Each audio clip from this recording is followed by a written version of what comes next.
Daddy నాకు ఆస్తి వస్తుంది కదా సగ భాగం ఇచ్చే అన్నాడంట. ఏ భాగం?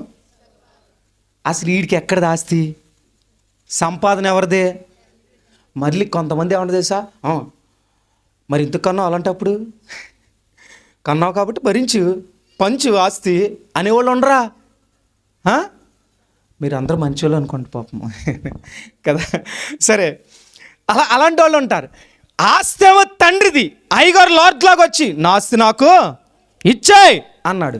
తండ్రి అన్నాడు, అరే నాన్న నువ్వు చిన్నపిల్లడు రా, బయటికి వెళ్తే ఈ ఆస్తి నువ్వు డీల్ చేయలేవు, డీల్ చేసే అంత కెపాసిటీ నీకు ఇంకా రాలేదు, నువ్వు ఆస్తి పట్టుకెళ్తే. అంటే తండ్రి సంపాదించింది ఎవరి కోసం సంపాదిస్తాడండి? ఏ తల్లిదండ్రులే, మీలో 19 పెద్దవాళ్ళు ఉన్నారు, మీరు ఎవరి కోసం సంపాదిస్తారు? ఖచ్చితంగా పిల్లల కోసమే కదా. పిల్లల కోసం సంపాదిస్తారు కానీ వాళ్ళని ఎత్తినేసుకు వెళ్ళిపోదాం అనుకుంటారా? కాదు కదా. ఇప్పుడు ఈ తండ్రి ఉద్దేశం ఏంటి? ఇటు చిన్నపిల్లడు బయటికి వెళ్తే చెడ్డ స్నేహాలు పడతారు, ఖచ్చితంగా ఆస్తి పాడు చేస్తాడు అని.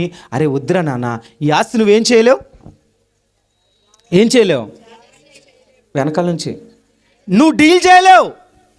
సో కొంతకాలం వద్దు నాన్న అంటే, డాడీ నేను బయటికి వెళ్తే ఎక్కడ బాగుపడిపోతున్నాను నీకు అసూయ, మంచిదే కానీ కుదరదు అంటే. మీలో ఆ బ్యాచ్ ఉండి ఉంటారులే. అమ్మా క్రిస్మస్ కొత్త చీర కొనకపోతే నేను తిన్ను అటకెక్కారు ఎప్పుడన్నా.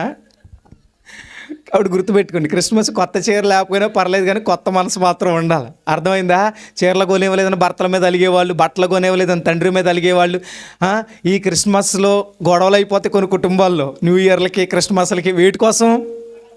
వస్త్రాల కోసం గొడవ పెట్టుకోవద్దమ్మా. మంచి ఆత్మీయంగా బ్రతకడానికి గొడవ పెట్టుకోండి, తప్పులే. డాడీ నేను మానకుండా మందిరానికి వెళ్తాను, ఎప్పుడైనా గొడవ పెట్టుకున్నారు ఎవరన్నా? ఆ బ్యాచ్ ఉండరు. తినడానికి ఇవ్వలేదనో లేకపోతే వస్త్రాలు ఇవ్వలేదనో ఏడ్చేవాళ్ళు ఉంటారు, కానీ మందిరానికి మానకుండా వెళ్దాం అని ఏడ్చేవాళ్ళు మాత్రం దేవునికి అలాంటి వాళ్ళు కావాలి. అంటే ఆమె తొడవడం నాకు ఇష్టం ఉండేది కాదు, అవమానంగా ఫీల్ అయ్యేవాడు. ఎందుకని? నాన్నగారు చనిపోయిన తర్వాత నేను జాబ్ వచ్చింది, ఆ గవర్నమెంట్ జాబ్ నాకు ఇచ్చారు. నేను జాబ్ చేస్తూ వ్యవసాయంలో పాలేర్లు మెయింటైన్ చేస్తూ 2 రకాలుగా మేనేజ్ చేసుకునేవాడిని. అప్పటికి నాకు 18 సంవత్సరాల వయసు. అప్పుడు మా నాన్న వెళ్తుంటే ఒకే ఒక మాట అనేవాడిని, నువ్వు ఆ లేబరోళ్ళలాగా వెళ్ళి ఆ మందిరం తుడుస్తున్నా, నీకు బుద్ధి జ్ఞానం లేదు, మా పరువు తీయడానికి నువ్వు పుట్టావు అని చెప్పి తిడతా ఉంటే మా నాన్నమ్మ ఒక మాట అనేది, రే దేవుడి మందిరం విలువేంటో, దేవుడి మందిరంలో పరిచర్య విలువేంటో నీకు అర్థం కాదు, అర్థమయ్యే సమయం వస్తుంది అని చెప్పి మా నాన్నమ్మ నన్ను ఆ రోజు హెచ్చరించింది. ఈ చిత్రమేంటి తెలుసా? అదే మందిరంలో నేను చీపురు పట్టుకు తుడిచానండి జాబ్ చేసేటప్పుడు. చీపురు పట్టుకొని ఏ మందిరంలో అయితే నేను అవమానకరంగా మాట్లాడాను, అదే మందిరంలో నేను మారిన తర్వాత చీపురు పట్టుకుని ఓడవడం, చేపలు వేయడం మందిరంలో నాకు అప్పగించబడిన మొట్టమొదటి పరిచర్య అదే. అప్పటికి నేను చిన్నోడినా, సొసైటీలో ఉన్నతమైన స్థానంలో ఉన్న వ్యక్తిని, ఒక జాబ్లో ఉన్నాను, నా కింద పాలేర్లు ఉన్నారు, పనోళ్ళు ఉన్నారు, పిలిస్తే వచ్చి పరిచర్య చేసే ఎంతోమంది ఉన్నారు. అలాంటి సిచ్యువేషన్లో మందిరంలో నేను అలాగే చీపురు బట్టికి రోడ్డు పక్కన తుడుస్తూ ఉంటే చాలామంది కామెంట్ చేసేవారు, వీడికి భక్తి పిచ్చి పట్టిందిరా నేను మార్చబడిన తర్వాత. కానీ మొట్టమొదటి శ్యామన్న మారలా.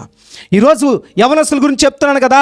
ఒక టైంలో మా అమ్మగారు నేర్పించిన రోజులోనే మా నాన్నగారు చనిపోయిన తర్వాత నా స్నేహాలను బట్టి బయటికి వెళ్తూ ఉంటే ఏ గొడవ తీసుకొస్తాడో వీడు అనే భయంతో గజగజలాడి ఇంటి గుమ్మం బయట కూర్చునేదామె ఏడుస్తూ ప్రార్థన చేసేది, దేవా తండ్రి లేడు, ఒక్కడే బిడ్డ ప్రభువా, ఒక్కడే బిడ్డ, నా బిడ్డ మారితే చాలు ప్రభువా అని కన్నీళ్ళు కార్చని రోజంటూ లేదండి నా తల్లి.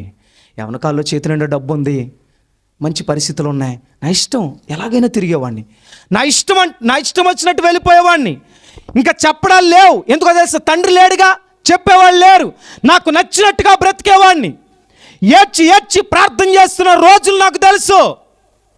అలాంటి రోజుల నుంచి దేవుడు నన్ను దర్శించాడు, నా హృదయాన్ని మార్చి కొన్ని సందర్భాల్లో వీడు చచ్చిపోతే బాడును, వీడు చిన్నప్పుడే చచ్చిపోతే బాడును అనుకున్న సందర్భాలు మా అమ్మకున్నాయి.